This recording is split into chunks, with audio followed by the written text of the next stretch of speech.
이어서 또 2부에서 아주 또 깊은 얘기를 나눠보려고 하는데요. 저희가 이제 우리 작가님이랑 김눈 작가님의 책에 대해서 얘기를 하고 있잖아요. 눈 이야기와 쓸모없는 것들이 우리를 구한 거야. 이 두 가지 책을 이렇게 하나하나 비교해보면서 좀 얘기를 하고 있어요. 그러다 보니까 두 작가님이 아까도 언뜻 말씀하셨지만 생물학을 전공을 하셨어요. 물론 이제 뭐 깊이 들어가면 굉장히 다른 분야들을 또 연구하고 계시지만 큰 틀에서 보면은 좀 비슷한 이야기들을 또 하고 계신 게 아닌가라는 생각이 드는 게 두 분 다 연구를 하면 할수록 약간 한계를 느낀다고 얘기를 좀 해주시더라고요. 그래서 그런지 이 눈 이야기에서도 눈을 넘어보다에서 보면 눈으로 볼 수 없는 것들까지도 다루시는 것 같더라고요. 왜냐면 어느 순간 제가 보는 것들을 남들이 못 본다.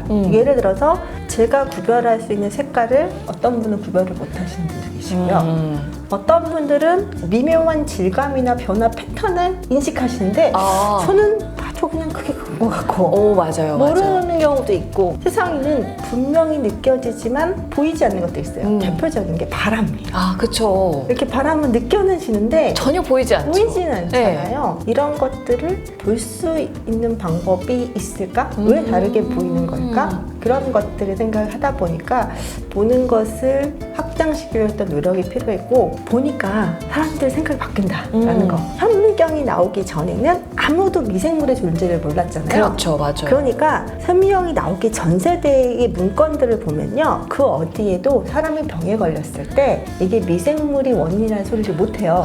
그렇겠네요. 누가 뭐 공기가 나쁘다든가 아니면은 뭐 이 사람한테 뭔가 악령이 있었다든가 뭐 이렇게 얘기를 하지 존재는 하는데 물리적 실체가 있는데 안 보이는 걸 생각을 못 했는데 현미경을 딱 보는 순간 너무 작아서 안 보일 수도 있구나 이걸 깨닫는 순간 인간의 인지세계가 확 바뀌거든요. 그쵸. 안 보이는 걸 보려고 했던 노력들 그리고 그 사이에서 우리가 얼마나 성장했을까 이걸 보고 싶었던 거죠.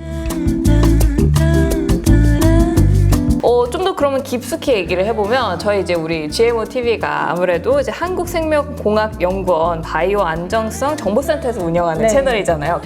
여기서 이제 운영을 하고 있는 채널인 만큼 좀 더 깊숙하게 좀 여쭤보려고 해요. 유전자 지도를 확보를 하고 그다음에 유전자 변형 생물체도 이제 생성해낼 수 있게 된 거잖아요. 지금은 이랬을 때 생물학도에 어쩐 한계가 있다. 민들레가 민들레이고 사람이 사람인 이거를 아직도 잘 모르겠다라고 얘기하는 것들의 어떤 의미가 인류에게는 어떤 의미가 있을지 좀 심오한 질문이긴 한데요. 사실 물리학과 교수님들은 누구나 물리학과 학부생의 모든 과목을 다 가르칠 수 있으시대요. 물론 전공은 있으시죠. 어떤 분은 뭐 입자물리, 어떤 분은 양자물리, 어떤 분은 뭐 고체물리 하시는 전공은 있지만 물리학과 대학교 학부생이 듣는 범위는 그 물리학자가 되기 위해서 모두가 다 들어야 되는 필수 코스고 그걸 다 알고 있기 때문에 아무거나 가르치면 상관이 없다고 하더라고요. 근데 생물은 종류가 너무 많아요. 그 모든 생물이 다 DNA로 구성된 발현체인데 그 발현체의 결과물이 너무 다른 거예요. 그러다 보니까 이걸 한 번에 다 아우를 만한 그럴 수 있는 게 사실 인간으로서는 불가능하거든요. 그렇기 때문에 그걸 다 알기도 어렵고 알아낸다고 해서 특별히 뭔가 내 삶을 바꾸지도 않거든요. 이제 쓸모없는 것들이라고 이제 자조적으로 말하시는 거예요. 이분이 연구하는 게 C. 엘레강스라고 하는 우리말로 예쁜 꼬마선충이라고 하는 1mm짜리 작은 눈에 잘 보이지 않는 벌레거든요. 사실 이 C. 엘레강스 생물학은 굉장히 중요한 게 모든 세포들의 발생 과정이 다 밝혀져 있어요. 어떻게 분열해서 얘가 무슨 세포가 되고 무슨 세포가 되는지가 다 밝혀진 생물이거든요. 근데 그걸 알아서 보여드리냐라는 얘기가 들면 쓸데는 없어요. 그 아는 것 자체가. 그런데 그 과정을 통해서 네트워크라든가 얘들이 어떤 식으로 주변과 관계를 쌓는지를 알 수 있는 기본이 되는 거잖아요.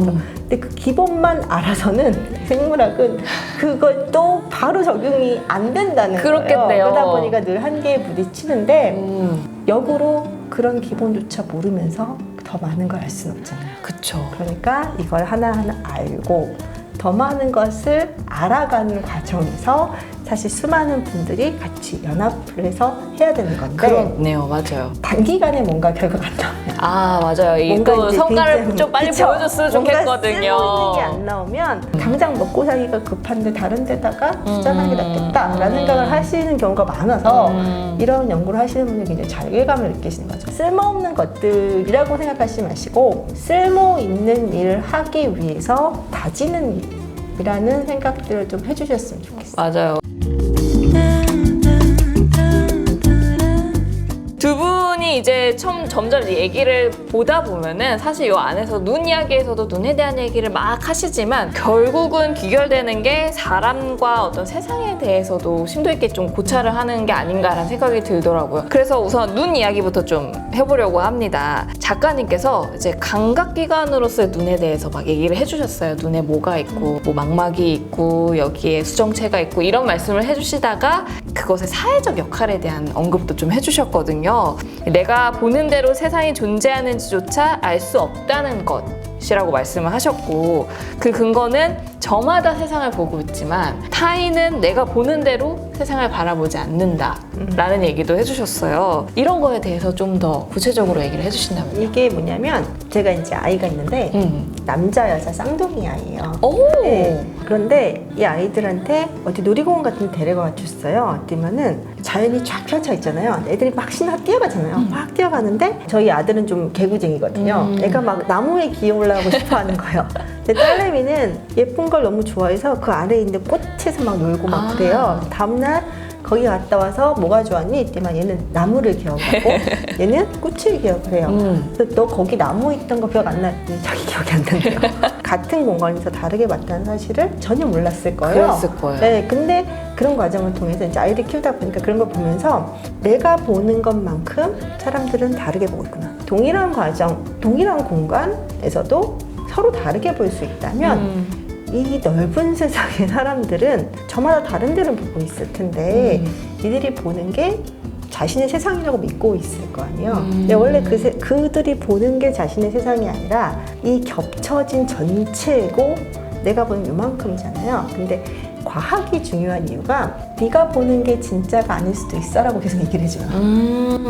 너한테는 너무 당연할 수 있지만 다른 사람들 그런 경험 해본 적이 없대. 이건 되게 특이한 거야. 라는 걸 내 시각에서 몰라요. 난 너무 당연하거든. 그쵸. 근데 이걸 넓은 시각에서 다른 사람들 것까지 다 고려를 하고 한꺼번에 봐줘야지만 특이한지 다른지 구별이 되거든요. 결국에 이 세상이란 걸 그렇게만 알아도 이 갈등이 많이 사라질 것 같아요. 즉, 네 눈으로 보이는 건 너에겐 정확할 수 있어.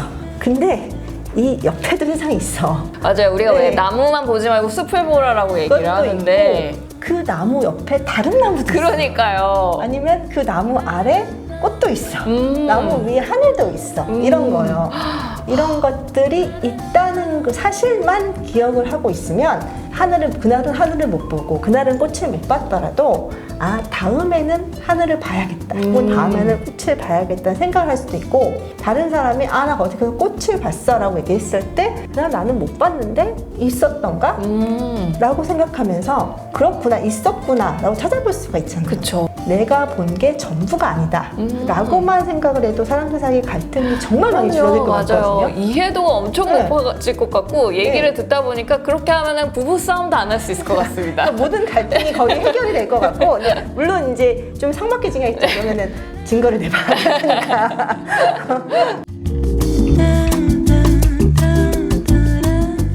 눈 이야기에서는 그렇게 뻗어나가는데 우리 김준 작가님도 비슷한 얘기를 좀 하시기도 했고요. 현미경 속의 선충을 관찰하듯이 현미경으로 이 과학자들을 500배쯤 이렇게 들여다보려고 한다. 그러면 과학이란 무엇인지 과학자란 누구인지와 같이 좀처럼 설명하기 어려운 답을 그 안에서 찾아낼 수 있지 않을까. 그러길 바란다라는 얘기를 좀 해주셨어요. 그래서 나처럼 과학을 좋아하는 사람들과 함께 언제까지고 과학하는 기쁨과 슬픔을 나눌 수 있을까까지 이렇게 굉장히 깊은 생각을 좀 하셨거든요. 네. 여기에 대해서 우리 김준 작가님한테 김 작가님 지금 전화해서 물어보고 싶은데요. 네, 어떻게 좀 답변을 해드릴 수 있을지. 그래서 사실 이때 김준 작가가 무슨 생각으로 이걸 썼는지 제가 정확히 모르기 때문에 이거 얘기를 할 수는 없겠지만 보통 이렇게 현미경 봐보신 적 있으세요? 네. 저는 현미경을 한 번쯤 사람들한테 보라고 하는데 현미경을 확대해서 보면 전혀 다른 모습이 보일 때가 있어요. 대나무 숯을 잘라서 확대를 하면 마치 뭐처럼 보이냐면은 그 할로윈 가면 있잖아요. 네. 까만 가면에 이렇게 눈 네네네네. 이렇게처럼 보여요. 그래요? 왜 그러냐면 대나무 숯이니까 까맣잖아요. 네. 그리고 그 구멍이 뭐냐면 이거 원래 생물이기 때문에 물광과 채광이에요.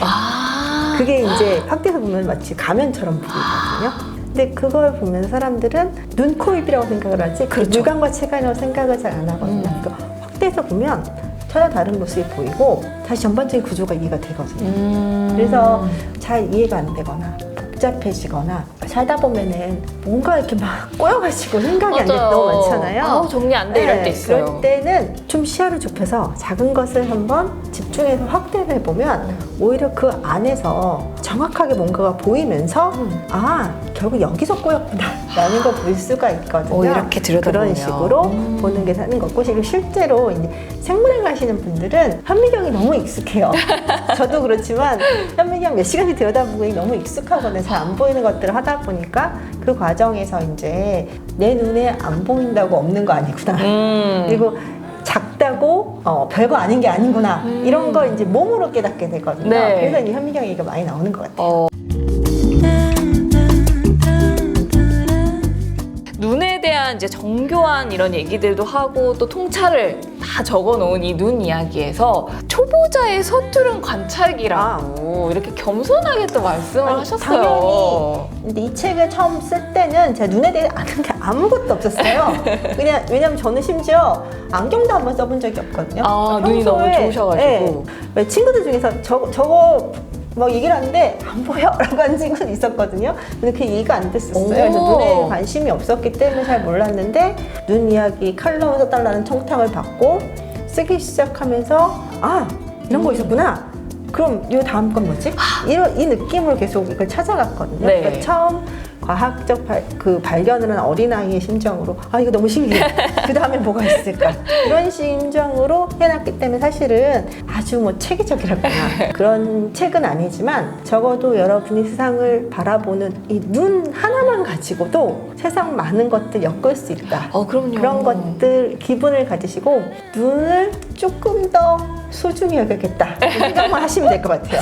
그래도 네. 이 책이 이제 처음 쓰여진 게 2016년이니까 네. 6년 정도의 시간이 네. 흐른 거잖아요. 이제 한 초급자가 아니라 중급자 정도는 되지 않으셨을까? 그래서 지금 조금 말고 이제 눈 말고 이제 다른 곳도 한번 해볼까. 이제는 눈을 넘어서 다른 곳으로. 네, 그래서 이제 그다음 생각하는 입이었거든요. 입. 왜냐면 눈은 이렇게 보는 기관인데 입은 내 몸을 집어넣기도 하고 말을 뱉는 기관이기도 하거든요. 그렇죠, 맞아요. 네, 그래서 그다음에 입을 한번 해볼까 하는 생각을 좀 하고 있습니다. 입을 통한 세상을 통찰하는 방법도 굉장히 궁금해질 것 같고요. 하지만 오늘은 이제 눈 이야기니까 요즘 이제 코로나 시국을 포함해서 그러면 우리가 이 눈에 특별히 주목을 해야 하는 이유가 있다면? 요즘에 이제 세상을 보게 되면은 인스타그램 같은 SNS를 하다 보면 왜 내 주변에는 이런 사람들이 이렇게 많지? 맞아요. 이 세상에는 저런 다른 사람이 너무 많아요. 그리고 심지어는 어떤 경우도 있냐면 내 주변에는 특정 정당을 지지하는 사람들만 잔뜩 있는데 왜 선거 결과는 반대로 나오는 거지? 라든가 내 주변에는 저 사람 너무 좋아하는 사람들만 다 있는데 왜 세상 사람이 저 사람을 싫어하지?